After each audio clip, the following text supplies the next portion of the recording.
झारखंड विधानसभा के शीतकालीन सत्र का आज आखिरी दिन सत्ता पक्ष और विपक्षी सदस्यों के शोर शराबे के कारण प्रश्नकाल बाधित।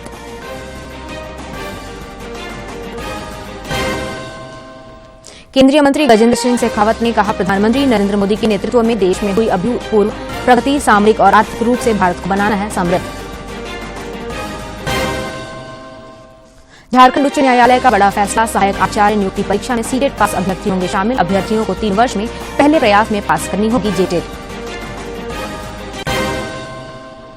और राज्य भर में शीतलहर का प्रकोप जारी, मौसम विज्ञान केंद्र ने अगले 3 दिनों तक सवेरे कोहरा छाए रहने और आंशिक रूप से बादल छाए रहने का जताया पूर्वानुमान।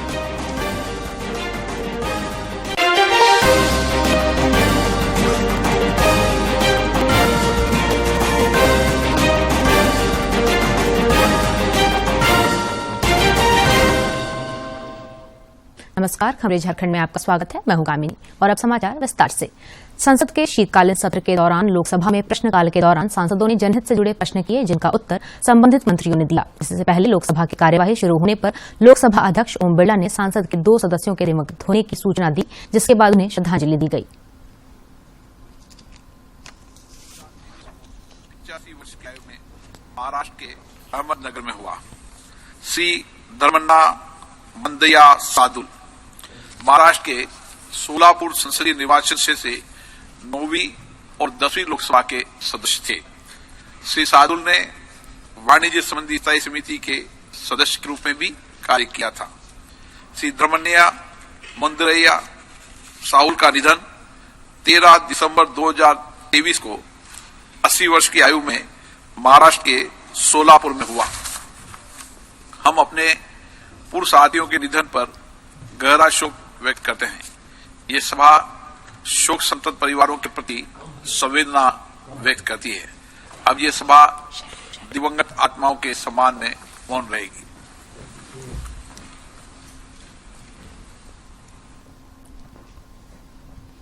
झारखंड विधानसभा के शीतकालीन सत्र का आज आखिरी दिन है। विधानसभा की कार्यवाही हंगामे के साथ शुरू हुई। सत्ता पक्ष के सदस्य प्रदीप यादव ने भाजपा के प्रदेश अध्यक्ष बाबूलाल मरांडी पर आरोप लगाया कि उन्होंने विधानसभा अध्यक्ष के बारे में मीडिया में बयान देकर विधानसभा की अवमानना की है, इसलिए उन पर कार्रवाई होनी चाहिए। इस बात को लेकर सत्ता पक्ष के विधायक वेल में आ गए, जिसके बाद नेता प्रतिपक्ष अमर कुमार बावरी ने पुरजोर तरीके से प्रदीप यादव की बातों का विरोध किया। इसके बाद शोर शराबे के कारण विधानसभा अध्यक्ष ने सदन की कार्यवाही 12:30 बजे तक के लिए स्थगित कर दी।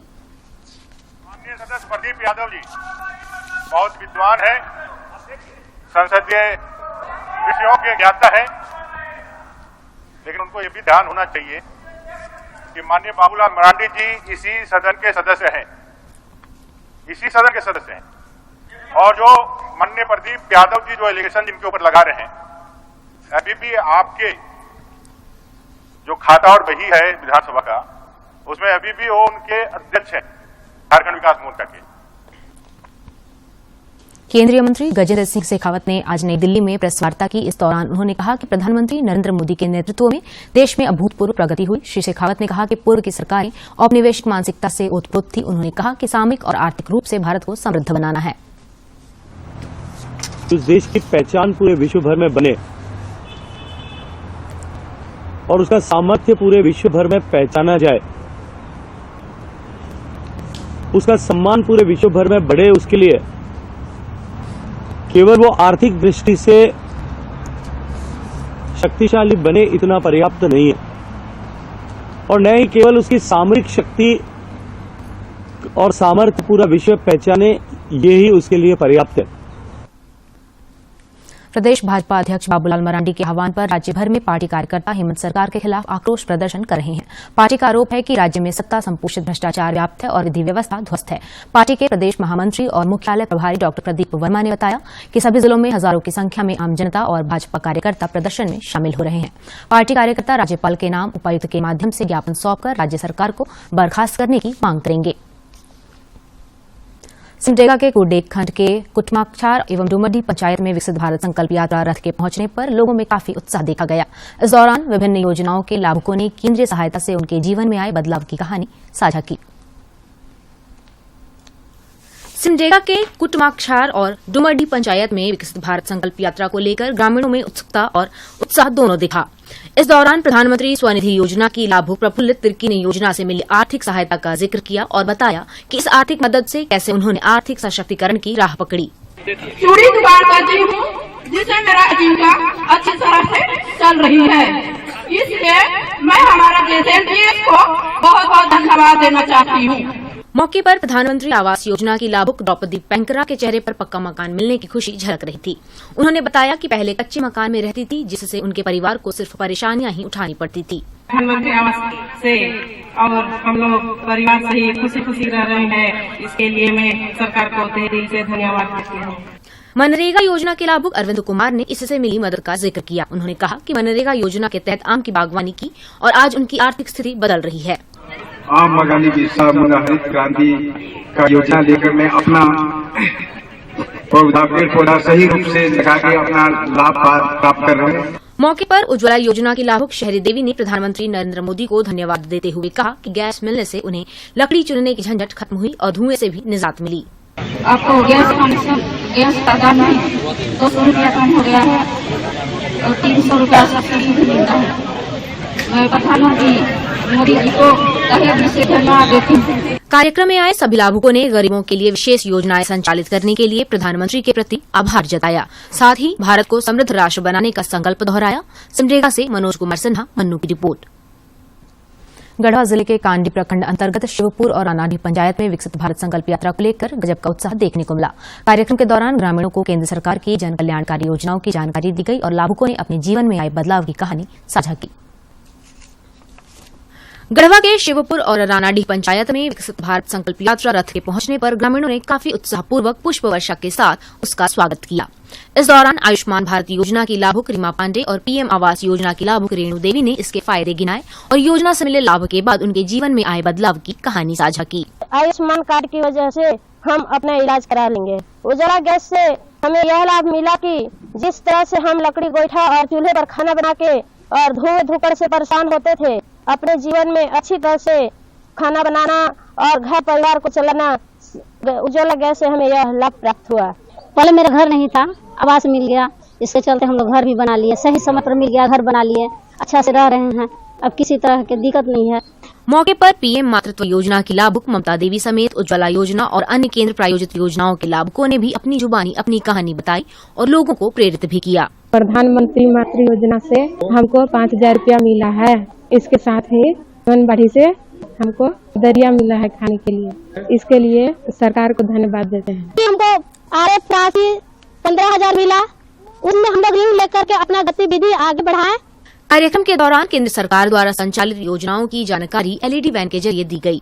राष्ट्रपति और प्रधानमंत्री का संदेश भी सुनाया गया तथा ग्रामीणों ने देश को वर्ष 2047 तक विकसित राष्ट्र बनाने का संकल्प भी लिया। गढ़वा से विजेंद्र तिवारी की रिपोर्ट। भारतीय जनता पार्टी की गिरिडीह इकाई द्वारा पीएम विश्वकर्मा योजना की जानकारी को लेकर एक कार्यक्रम का आयोजन किया गया। इस दौरान पार्टी के वरिष्ठ नेताओं ने कारीगरों को पीएम विश्वकर्मा योजना के बारे में विस्तृत जानकारी दी।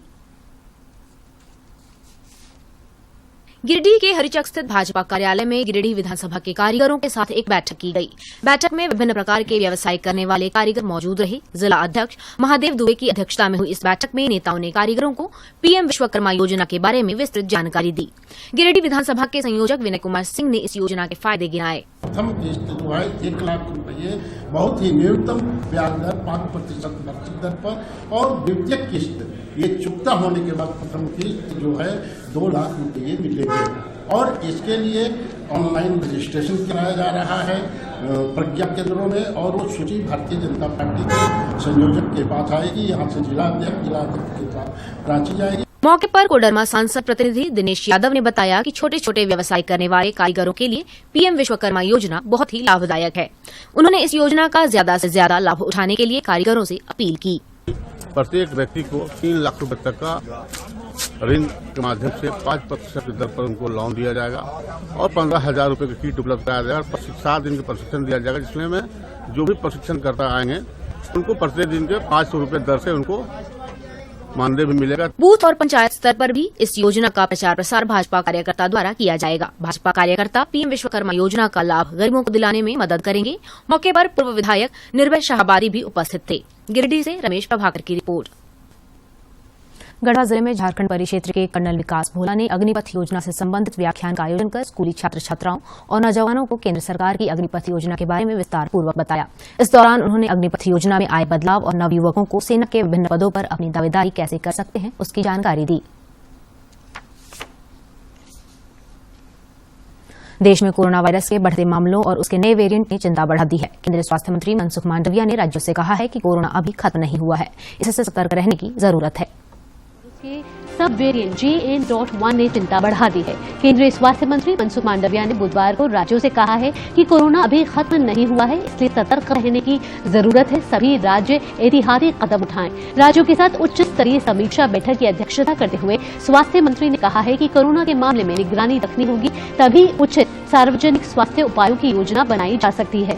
और वहीं केंद्र ने भी राज्यों को परामर्श दिया है कि वो ज्यादा से ज्यादा RT-PCR टेस्ट कराएं, कोरोना और निमोनिया के नमूनों की जीनोम सीक्वेंसिंग भी कराएं, अस्पताल की तैयारी के लिए मॉक ड्रिल करें, निगरानी बढ़ाएं, आगामी त्योहार सीजन को देखते हुए स्वास्थ्य व्यवस्था बेहतर करें और घबराने की कोई जरूरत नहीं है, सिर्फ सतर्क रहने की जरूरत है।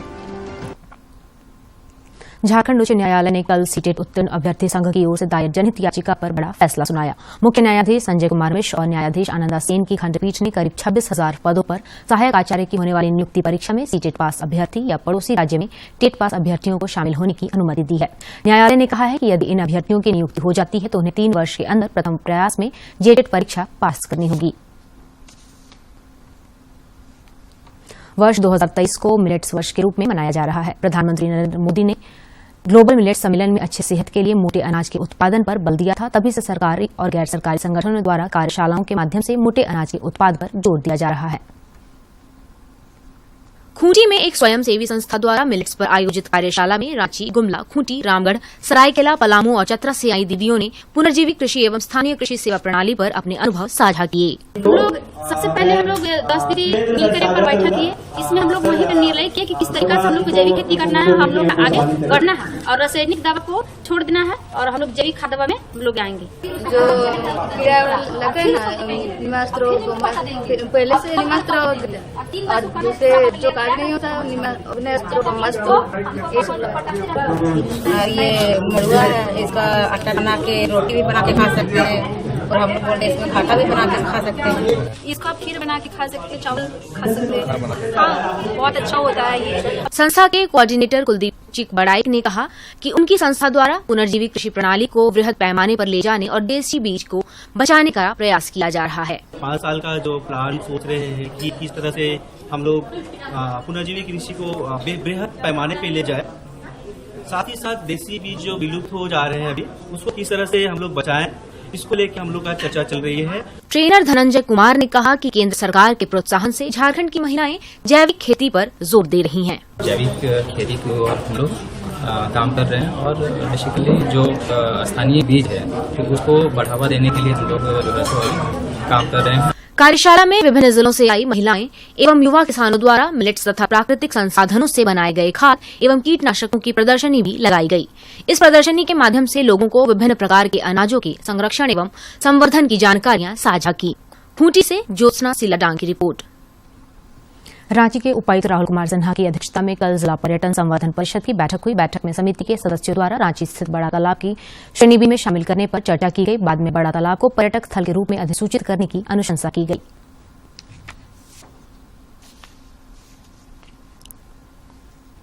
प्रधानमंत्री नरेंद्र मोदी ने लोगों से आकाशवाणी से मन की बात कार्यक्रम के लिए अपने विचार और सुझाव साझा करने के लिए आमंत्रित किया है। इस कार्यक्रम का प्रसारण 31 दिसंबर को किया जाएगा। श्रोता माईगॉव ओपन फोरम पर अपने विचार साझा कर सकते हैं।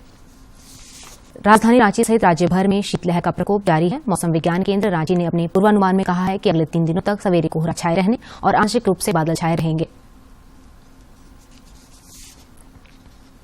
लोहरदगा जिले के कैरोखंड के क्षेत्र के एडादोन के पास नंदनी डैम के 3 नहरों का पक्कीकरण एवं मरम्मतीकरण कार्य में लगे मशीनों को उग्रवादियों ने आग के हवाले कर दिया। घटना की सूचना मिलने के बाद पुलिस अधिकारी घटनास्थल पर पहुंचे और जायजा लिया। लोहरदगा के पुलिस अधीक्षक हारिश बिन जामा ने इस घटना की पुष्टि करते हुए कहा कि पहली नजर में यह उग्रवादी घटना प्रतीत हो रहा है। वैसे पुलिस पूरे मामले की पड़ताल कर रही है और जो भी दोषी होंगे उसे बख्शा नहीं जाएगा। और अब बात कारोबार जगत की।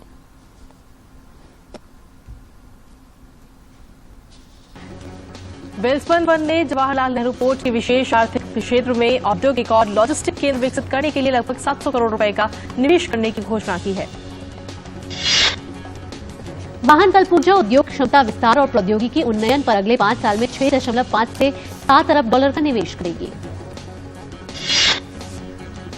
भारतीय रिजर्व बैंक ने डिजिटल पेमेंट कंपनी रिजॉल्व पे और कैश फ्री को पेमेंट एग्रीगेटर्स के रूप में काम करने के लिए अंतिम मंजूरी दे दी है।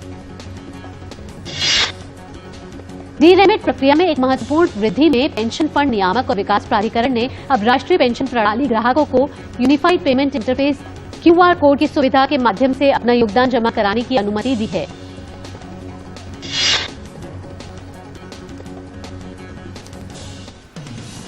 पारादीप पोर्ट ने अपने इतिहास में सबसे कम समय में 100 million metric ton cargo handling हासिल की, जो कार्गो हैंडलिंग में उत्कृष्टता और दक्षता के प्रति पोर्ट की प्रतिबद्धता को भी दर्शाता है।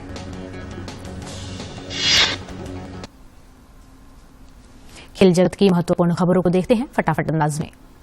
भारत और दक्षिण अफ्रीका के बीच 3 वनडे मैचों की सीरीज का तीसरा और निर्णायक मुकाबला आज पाल के बोलैंड पार्क में खेला जाएगा। आज जो टीम जीतेगी वो सीरीज को 2-1 से अपने नाम कर लेगी। मुंबई के वानखेड़े स्टेडियम में भारतीय महिला क्रिकेट टीम आज से ऑस्ट्रेलिया के साथ एकमात्र टेस्ट मैच खेलेगी। भारत ने 46 साल में ऑस्ट्रेलिया के खिलाफ खेले गए 10 टेस्ट में से एक भी नहीं जीता है। इस साल मिलने वाले खेल पुरस्कारों के लिए खिलाड़ियों के नामों का ऐलान कर दिया गया है। देश का सबसे बड़ा खेल सम्मान खेल रत्न बैडमिंटन की स्टार जोड़ी चिराग शेट्टी और सात्विक साईराज रैंकी रेड्डी को मिलेगा। खेल पुरस्कारों में इस बार 26 खिलाड़ियों को अर्जुन अवार्ड से भी सम्मानित किया जाएगा। इसमें भारतीय तेज गेंदबाज मोहम्मद शमी और पैरा आर्चर शीतल देवी भी शामिल हैं। ये पुरस्कार राष्ट्रपति भवन में 9 जनवरी 2024 को दिए जाएंगे। और अब बात करते हैं आपके सेहत की।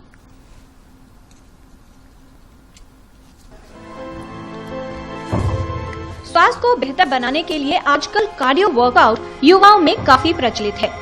कार्डियो व्यायाम हृदय की कार्यात्मक क्षमता को बढ़ाने में सहायक है। इससे शरीर में रक्त का संचार बेहतर होता है, साथ ही हृदय को मजबूत बनाने में भी ये उपयोगी है। लगभग 150 मिनट पर वीक का व्यायाम हमारे हृदय के लिए बहुत जरूरी है, जिसमें कि आपको ब्रिस्क वॉक करना है कि चलते समय आपको या तो स्वेटिंग हो या फिर पसीना या फिर सांस फूलने लगे। ये बहुत जरूरी है। सिर्फ टहलने को हम लोग व्यायाम नहीं कहते हैं। ब्रिस्क वॉक या फिर कार्डियो वर्कआउट या फिर आप घर में योगा भी करके इंडोर एक्टिविटीज करके भी व्यायाम सर्दियों में कर सकते हैं। सबसे बड़ी बात यह है कि इसके फायदे पाने के लिए हमें ज्यादा मेहनत नहीं करनी पड़ती, बल्कि कुछ ही मिनटों में व्यायाम करके कई लाभ प्राप्त किए जा सकते हैं। कार्डियो वर्कआउट करने से कई लाभ प्राप्त होते हैं। इससे हृदय स्वस्थ रहता है, मोटापा और वजन कम करने में उपयोगी है कार्डियो वर्कआउट। नींद अच्छी आती है, मस्तिष्क सक्रिय और चुस्त हो जाता है, हड्डियां मजबूत बनती हैं, त्वचा स्वस्थ और निखरी होती है। इससे मानसिक स्वास्थ्य बेहतर होता है, व्यक्ति प्रसन्नचित्त रहता है, पाचन बेहतर बनता है, शरीर की चय अपचय प्रक्रिया पर सकारात्मक प्रभाव पड़ता है, साथ ही रक्त में शर्करा का स्तर भी नियंत्रित रहता है। कार्डियो करते समय सबसे अधिक ध्यान इस बात का रखना चाहिए कि अपनी क्षमता के अनुसार ही व्यायाम किया जाए। व्यायाम करना बहुत ही ज्यादा जरूरी है, क्योंकि जैसा हमने सुना कि सर्दियों में लोग एक्टिविटीज करना बंद कर देते हैं, बहुत ज्यादा समय अपने घर में रजाइयों में गुजारते हैं, जिससे कि मोटापा बढ़ जाता है और हृदय की बीमारियां होने की संभावना ज्यादा बढ़ जाती है। डायबिटीज जिनको है उनका भी शुगर असंतुलित हो जाता है। सुबह आप जब सोती हुई अवस्था से सडनली एक अलर्ट अवस्था में आते हैं, आपका एड्रेनलिन सर्ज होता है। सुबह जैसे रात को 12 बजे से लेकर सुबह 6 बजे तक का जो वक्त है उसमें हृदयघात की संभावना बढ़ जाती है। तो सडनली आप नहीं जाएं, उठते ही वॉक के लिए या व्यायाम करने के लिए थोड़ा सा समय दें, अपने आप को कंफर्टेबल हो जाएं और उसके बाद लगभग 7-8 बजे के आसपास आप व्यायाम करने के लिए जाएं और ब्रिस्क वॉक करें और रेगुलर रहें अपने व्यायाम में। उसको अपनी दिनचर्या को सर्दियों में चेंज ना करें। कार्डियो वर्कआउट करने की क्षमता एक से दूसरे व्यक्ति में अलग हो सकती है। स्वस्थ और एक्टिव रहने के लिए आपको अपने जीवन में कुछ घंटे कार्डियो वर्कआउट के लिए अवश्य निकालने चाहिए। कार्डियो एक्सरसाइज का मतलब है एक व्यवस्थित तरीके से शरीर की चर्बी और वजन को कम करना। अपनी रोज की दिनचर्या में कार्डियो वर्कआउट के लिए कुछ समय अवश्य निकालें। किरण भारद्वाज, डीडी न्यूज। देवघर का एक चाय वाला इन दिनों लोगों के दिलो दिमाग पर छाया हुआ है। दरअसल चाय बेचने वाला विवेक मुखर्जी एक बेहतरीन कलाकार भी है। अपनी कला का प्रदर्शन करने के लिए कोई प्लेटफॉर्म नहीं मिलने पर उसने मोबाइल को ही अपना प्लेटफॉर्म बनाया और आज 1 लाख से अधिक लोग उसके फॉलोअर बन चुके हैं। जिस व्यक्ति में हुनर होता है वह अपनी सफलता की राह खुद बना लेता है। इन्हीं में एक है देवघर में चाय बेचने वाला विवेक मुखर्जी। सोशल मीडिया पर चलने वाला उनका रील काफी पसंद किया जा रहा है। अजीबोगरीब तरीके से चाय बनाना और इसी बीच फिल्मी गानों पर अपना अभिनय दर्शाना इनका शौक है। विवेक मुखर्जी का कहना है कि एक्टिंग उनका शौक है, लेकिन रोजी रोटी के लिए चाय की दुकान चलाते हैं। बड़े बड़े यूजर के पास में गया, दिन भर खड़ा रखते थे। आप विवेक बना देंगे, खड़ा वो अपना रील बना रहे हैं टिकटॉक में, हमको खड़ा रखते थे। विवेक मुखर्जी के बचपन का साथी गौतम शर्मा, जो खुद एक दुकानदार है, विवेक मुखर्जी की दुकान पर आकर वीडियो शूट करते हैं। गौतम शर्मा ने कहा कि उन्हें उम्मीद है कि एक न एक दिन विवेक मुखर्जी को एक्टिंग के क्षेत्र में सही मुकाम जरूर मिलेगा। तो फिर इंस्टाग्राम में आया तो फिर बताया मुझे कि मैंने इंस्टाग्राम में आईडी बना लिया है। फिर इसका कॉन्फिडेंट लेवल ये था कि आप समझिए, कॉन्फिडेंट तो अपनी जगह पर सबसे अच्छी बात ये लगी मुझे इनके लिए करते हैं। और उसके बाद समय निकाल के दुकान में भी काम करने के बाद भी अपना वीडियो बनाने का जो जुनून था, वो जुनून देख के हम सोचे कि नहीं, सपोर्ट करना चाहिए इसका। इसीलिए जब भी वीडियो बनाता है ये, तो अपना समय निकाल के मैं मेरा भी दुकान बना। और अब अंत में मुख्य समाचार एक बार फिर। झारखंड विधानसभा के शीतकालीन सत्र का आज आखिरी दिन सत्ता पक्ष और विपक्षी सदस्यों के शोर शराबे के कारण प्रश्नकाल बाधित।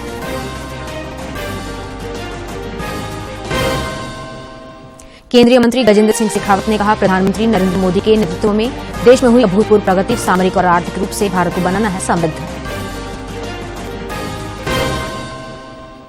झारखंड उच्च न्यायालय का बड़ा फैसला, सहायक आचार्य नियुक्ति परीक्षा में सीटेट पास अभ्यर्थी होंगे शामिल। अभ्यर्थियों को 3 वर्ष में पहले प्रयास में पास करनी होगी जेटेट। और राज्य भर में शीतलहर का प्रकोप जारी। मौसम विज्ञान केंद्र ने अगले 3 दिनों तक सवेरे कोहरा छाये रहने और आंशिक रूप से बादल छाये रहने का जताया पूर्वानुमान।